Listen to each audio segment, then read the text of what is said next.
Okay.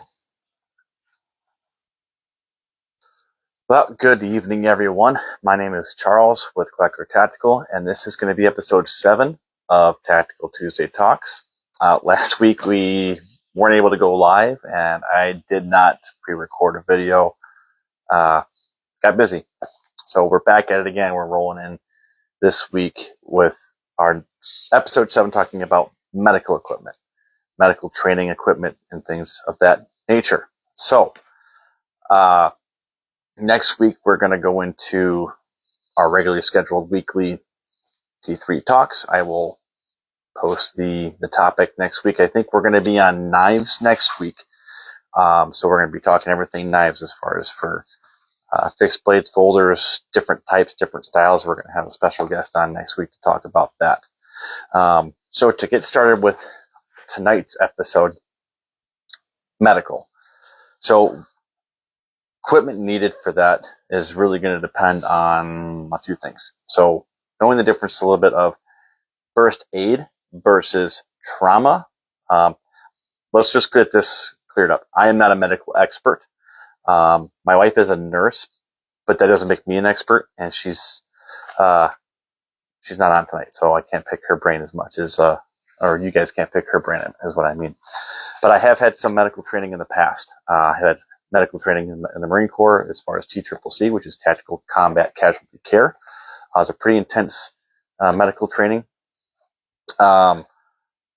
It's fun, though. It's a good time. I'll do it again.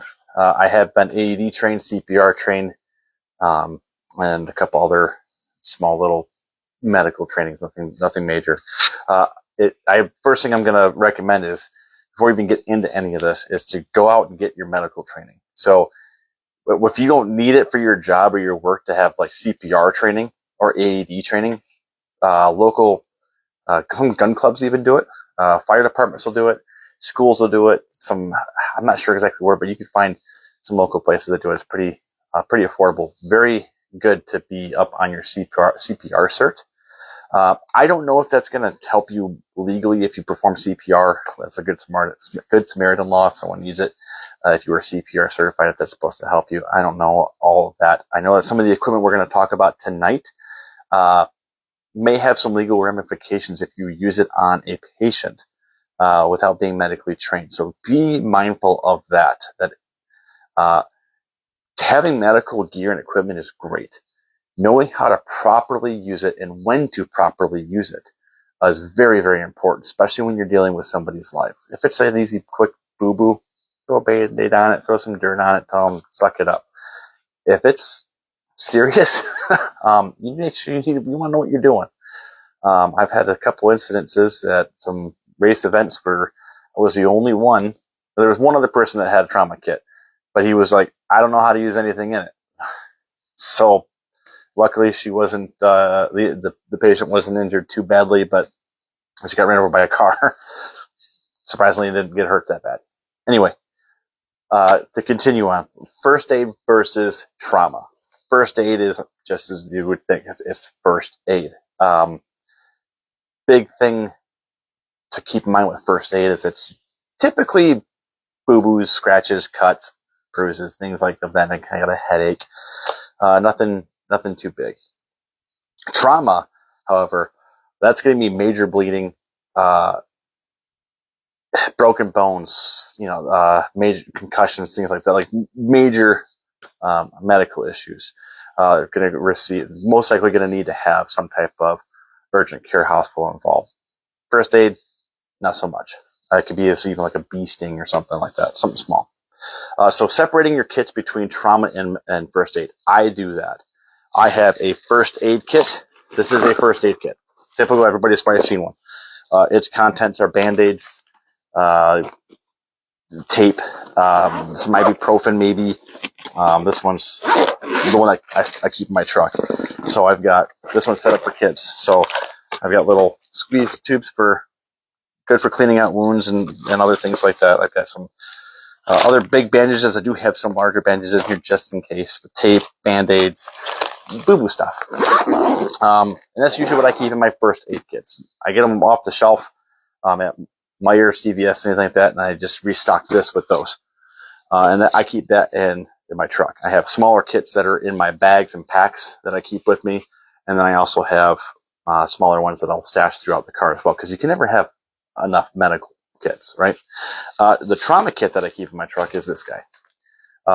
And this is fairly stocked. I keep a tourniquet on the outside for quick access. There's actually another SWAT T tourniquet on the inside. This one I actually, unfortunately, have had to use a couple of times. And luckily I had it. But this one is going to have more trauma-based stuff. So this is going to have hemorrhage bandages, quick clot, gauze, tourniquets, NPAs, needle D, shears, more gauze, some there's actually 2 tourniquets in here. We've got a SWAT T, which is more of an elastic, I think. I'm sure.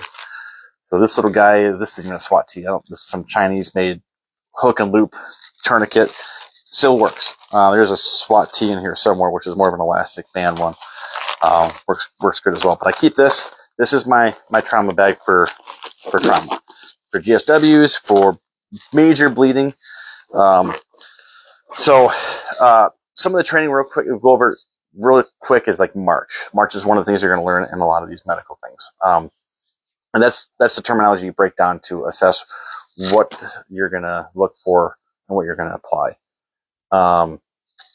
But I'm not going to go too much into that because, like I said, I am not here to give medical advice as far as how to treat wounds and how to use the equipment here. I'm just going to talk about what equipment that I have, what I use, and how to go about getting the training to use the stuff.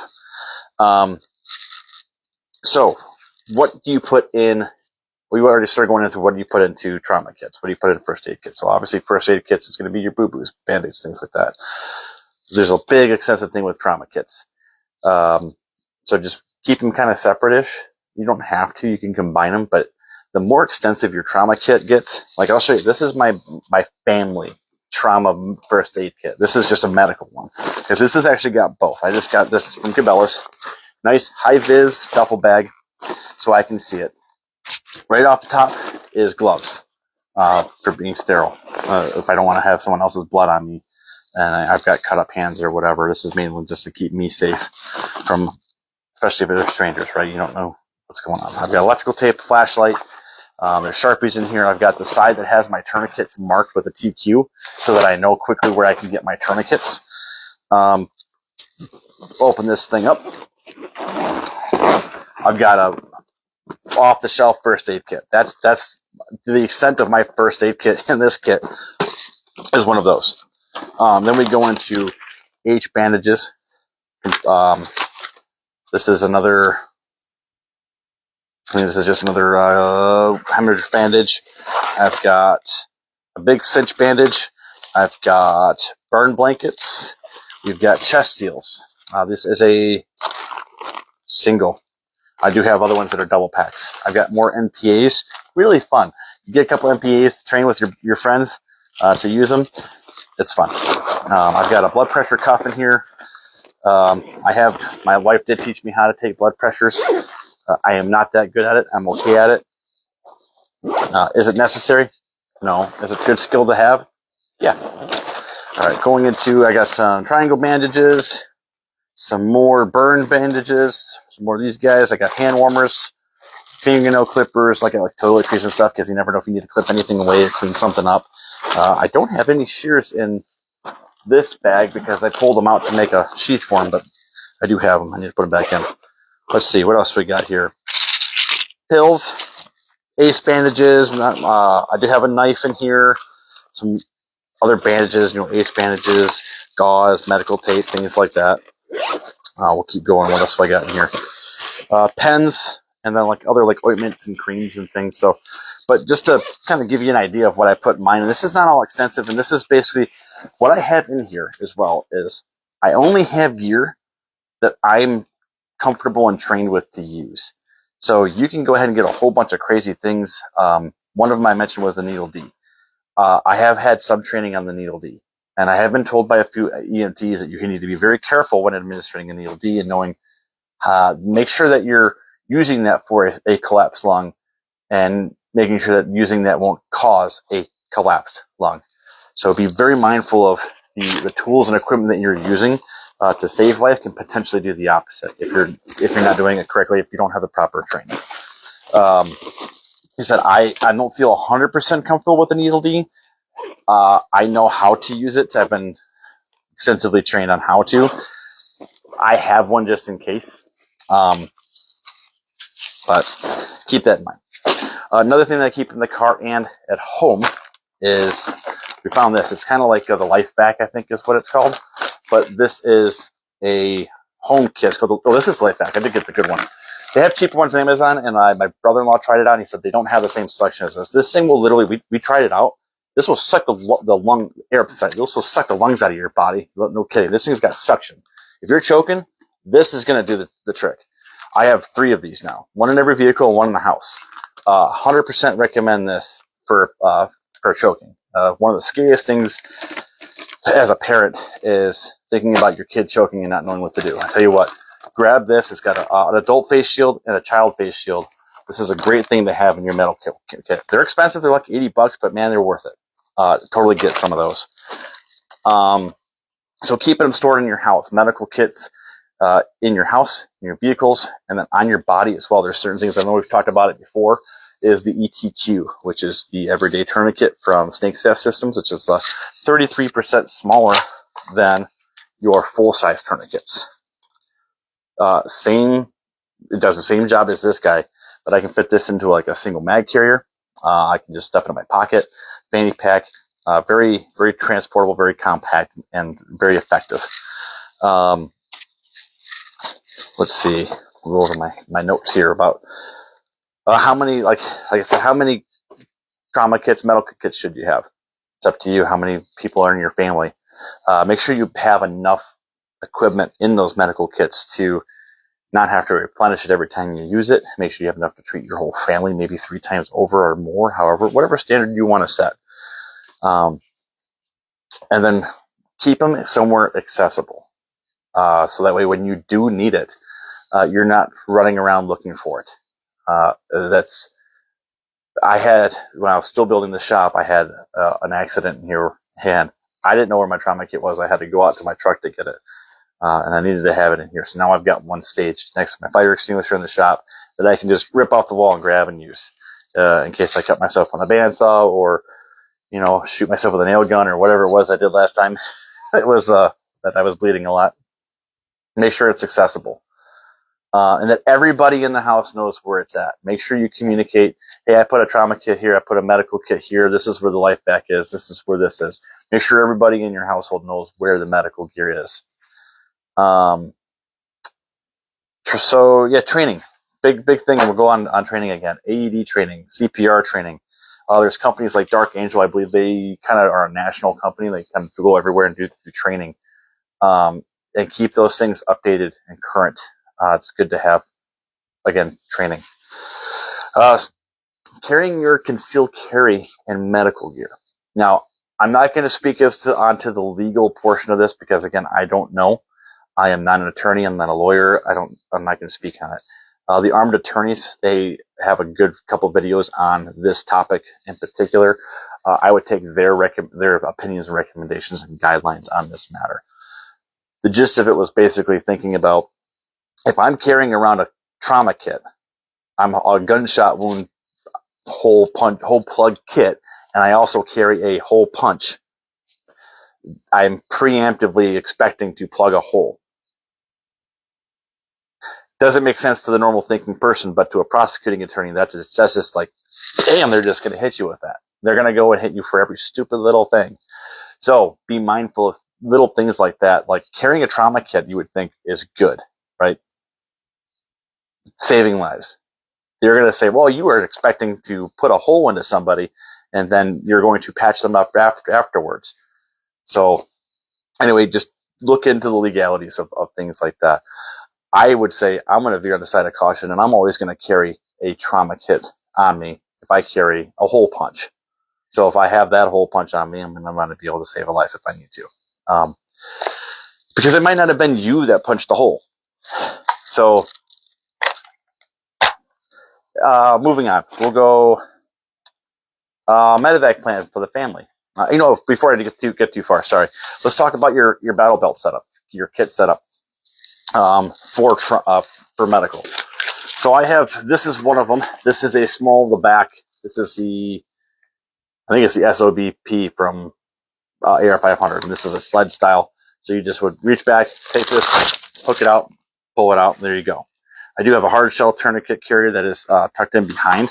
I'm trying that out. It is kind of not comfortable. I don't recommend this. I'm trying it just to try to maximize my space. I'm probably going to end up just attaching the tourniquet to the outside of this or on the MOLLE loops on the bottom side because that's quite uncomfortable.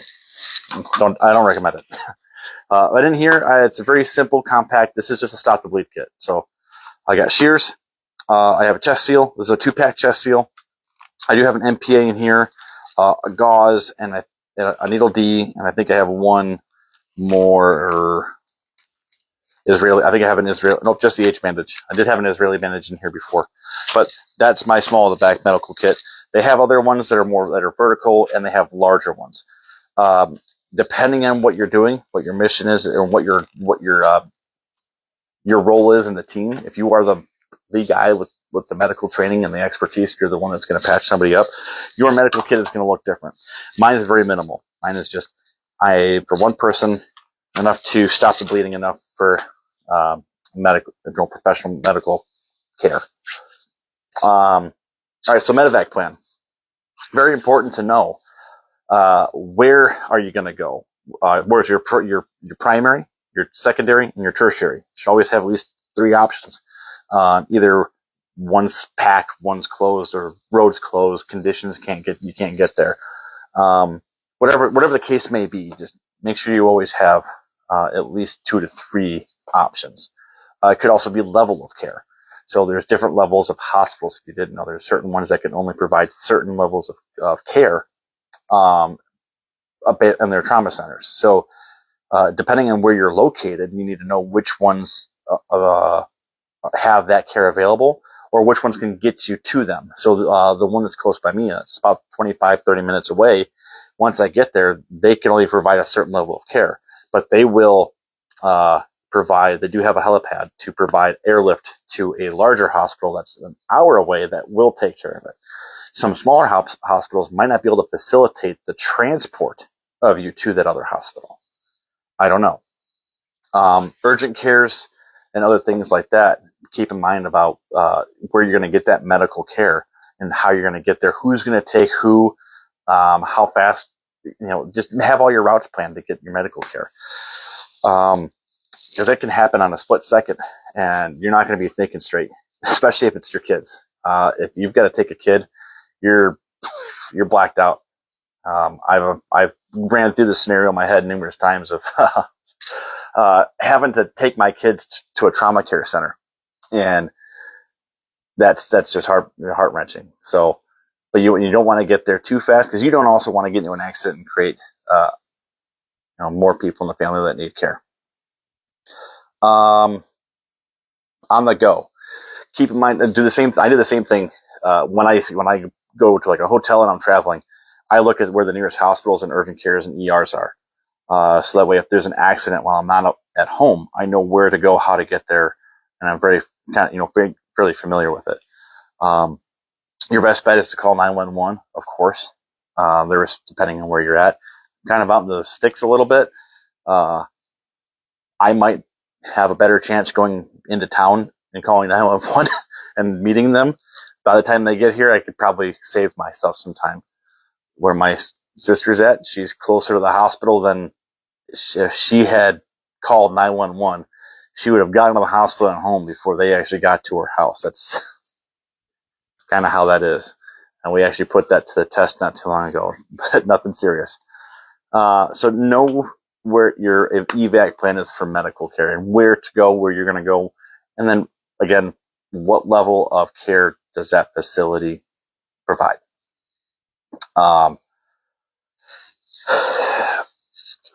Let's see, what else can we talk about with medical stuff? There's not a whole, like I said, I'm not a big medically trained. That's not proper English. But anyway, knowing how to use your equipment is the biggest piece of advice that I'm going to give you. Is, again, going back to making sure you have a fully stocked medical kit like I have here. Everything in this kit, I know how to use. I've had training on it, and I am confident that I can use everything in this kit. Like I said, there's only one piece of medical gear that I have that I'm iffy about, and that's the Needle D. And most people, unless you have your EMT trained or paramedic trained, are probably not going to have one or use it or know how to properly use it. And that stuff is always changing too. Medical practices and procedures, they're always finding better ways, more efficient ways to do it. So the way that I was taught, they might not be good anymore. They might not be valid anymore. Look how many times, if you're CPR trained, you know this. How many times have they changed the song that you listen to in your head for CPR? It used to be this many beats per minute, this many beats per minute, this many breaths, this many compressions. Now it's no compressions. Now it's no breaths. It's always changing. So make sure you go out there and get your training updated. Really, gun show here to say that the Granville Police and EMS will be at the Granville show this weekend. Fox News might also be walking around. That's cool. Talking with local EMS too. Find out where they're getting their training, and they usually will provide some type of training for the local communities as far as like AED, CPR, and they'll have bracketed levels and things. You can go and just pay. It's like $450. It's whatever. You can just go get paid to be an EMT first responder. I think altogether it's like $800 to $1,000 to get first responder training. You know what? Not bad. I've looked into it multiple times to become a first responder, and I think that it's if you've got the time availability and the funds to do it, I would recommend that to definitely become a first responder. I've definitely thought about that. At least, if not to actually do it, but for the training aspect of it, to get that skill set. And why not?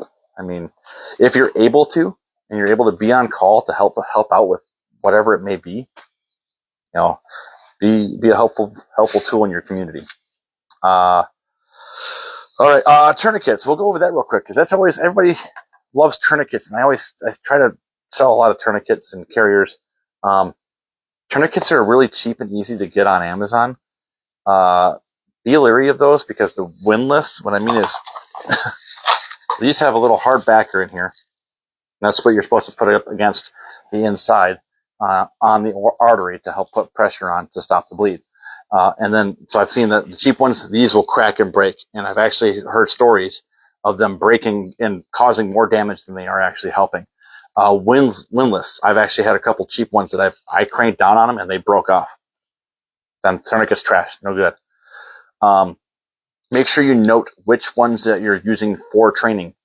Like I have some that I just have marked very, very notably that they're training, where I'll write it right on here, training. So that way I can use it for training, tighten it down, and I know that it's been stressed, and I keep my fresh new ones that I keep in here for actually saving a life. There are other things you can use as a field expedient, tourniquet or sling or other things. So kind of looking into like that, I want to say bushcraft, but MacGyver kind of medical stuff too, like finding out what can be used for supplements if you don't actually have a medical kit. Is being sterile really that important? Is stopping the bleeding more important? If you're close to a decent medical facility, personally, I would say being sterile to an extent is not as important as it is to just stop the bleed. Stop whatever is causing the bleed. Just stuff the wound.